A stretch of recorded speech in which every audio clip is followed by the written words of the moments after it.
Good evening all and welcome to another video on All Hail the Ale. Tonight we are going for an alcohol-free darker beer. At least I think it's darker. Which one is it? It's this one. St. Peter's Without, Elderberry and Raspberry.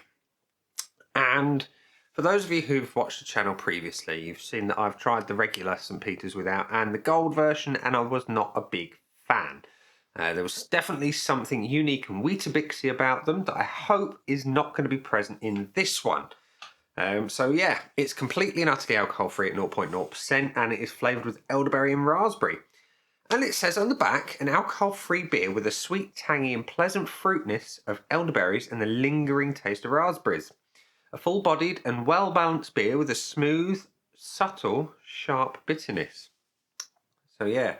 The ingredients are listed as water, malted barley, rye, hops, raspberry juice concentrate, elderberry juice concentrate, natural raspberry flavour, and yeast. So, no Weetabix. It is vegan friendly as well. And it says this is a 330ml bottle. I'm not so sure. This is a 500ml bottle. I'm almost certain of it. But yeah, it does say on the back there, 330ml. It remains to be seen. It's either very thick glass or it's the wrong label on the back. So without further ado, we're going to get it open into a glass and see what we think. Hopefully it's an improvement, like I say, over the regular without and the gold version. So the pour is it's darkish. The pour does indicate pretty decent body, I will say.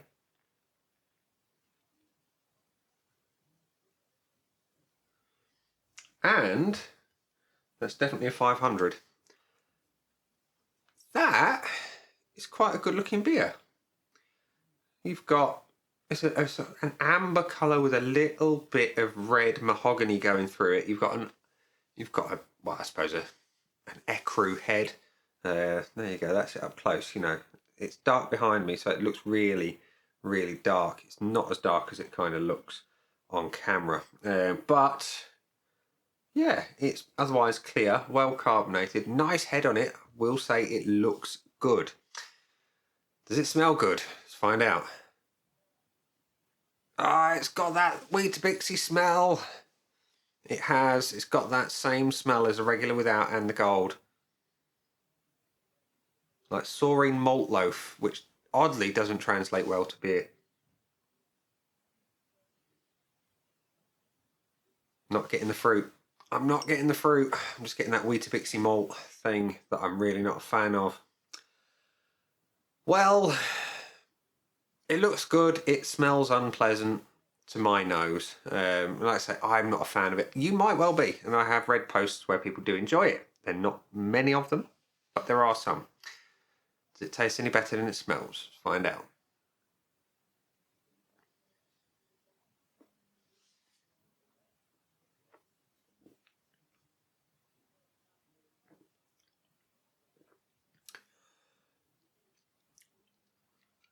It's the best of the three. I'll say that.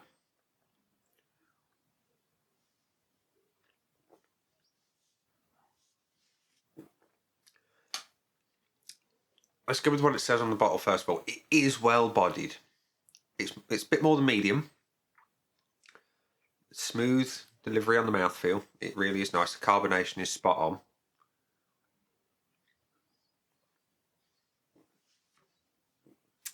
And the reason I say this tastes the better of the three, it still has that particular St. Peter's Without thing. It's still the same core beer in that sense. But the fruit tempers it a little bit. You've got a little bit of that berry note in the background to kind of fight against that overbearing Weetabixy type malt thing.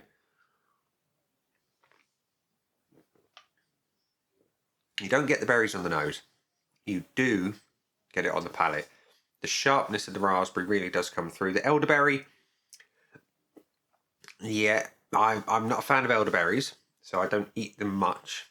I've not really had much with elderberry in, so I couldn't really say if this does taste like elderberries, but I'm definitely getting a raspberry hint.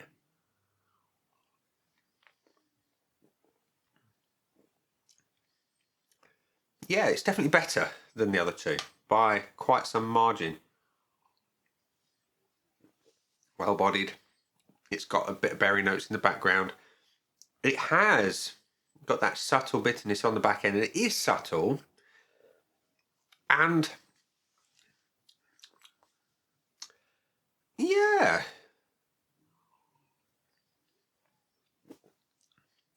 this one works, oddly.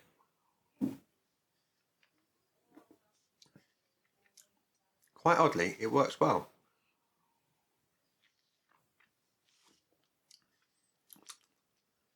It reminds me in a way, I'm going to waffle on a little bit here. When I was young, I was fortunate enough to go on holiday to Kenya. And when we arrived at the hotel in Mombasa, we were greeted by some really wonderful people and we were all given a drink. But we were told, do not smell that drink. Because if you smell it, you won't drink it. And if you don't drink it, you're going to miss out on one of the tastiest things you've ever had. Now, I'm not saying this is one of the tastiest things I've ever had. My point here is the smell of that fruit juice that we had. No, I did smell it after I tasted it. The taste was absolutely stunning, but the aroma was just grim. There's no other way of putting it. It's the sort of thing that would make you want to upchuck. It was disgusting. And this is kind of that same sort of thing. I don't like the aroma of this drink one bit, but the taste is palatable. So don't judge the book by the cover. Give it a try. It's definitely better than its predecessors and tastes nicer than it smells.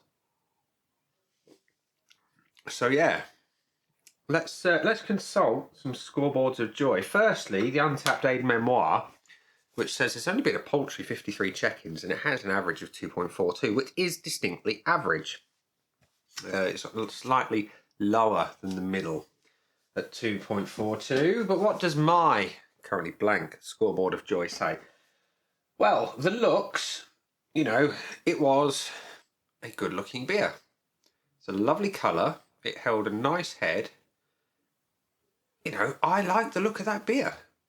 I would not have guessed that that was an alcohol-free beer to look at it. I would not have guessed it was an unpleasant smelling beer to look at. It looks a really nice beer. I like it. I cannot fault the look at all. It really does look nice. So therefore, I'm going to give it the full point on the appearance. The aroma is not pleasant. I don't like the aroma at all. It's Weetabix and some other bits of it's wort. That's what you get on the nose. I don't like the aroma at all. It's going to get 0 from me. Body is really good. You know, there's no debating that. It's, I mean, you watch it in the glass. It's spot on. It holds its role quite well. It's got, yeah, a smooth delivery in the mouth. Get past that initial taste, and the body is spot on. I cannot fault it. It's got a perfectly good body to it. The taste. Now, as I've just alluded to in that story about the fruit from Kenya, and I think it was durian, but I can't be 100% sure because I was quite young. The taste is better than the other two. It's still not great. It's palatable. You know, excellent, perfect is a full point. Good is a half point. Really good is 0.75. Awful is 0. So this can only have a 0.25. So it's all right. It's all right. It's okay. Palatable, drinkable, but not throw it down the sink bad. The finish. Now, let's go back to the bottle. It did say a subtle, sharp bitterness in there as well. It is well balanced, apparently. It doesn't really mention the finish, but I do get a little bit of bitterness on the back end. I appreciate that bitterness, and I appreciate a little bit that lingering fruit that is there. It's not in a big way. It's not my favourite thing about the beer. It's an okay finish. It's just not brilliant. I'm going to give it the half, which, by the magical skills of mathematics, gives me a total score of 2.75, which is a little bit better than the average score on Untapped, but it's still not great. But out of the 3 that I've had from St. Peter's, it's definitely the best one.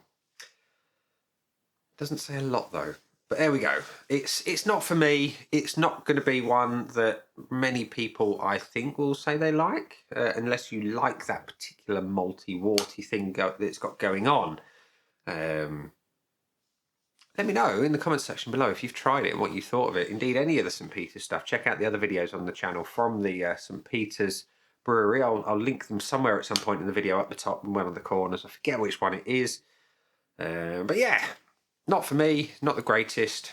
I won't be buying it again, but, you know, I appreciate having the experience. So on that note, I'm going to say, that's been the beer. Down there are some buttons. You know exactly what to do with them by now. You've got like, comment, dislike, and subscribe. Choose any combination of them as you wish. And I will see you again soon for another video. Bye.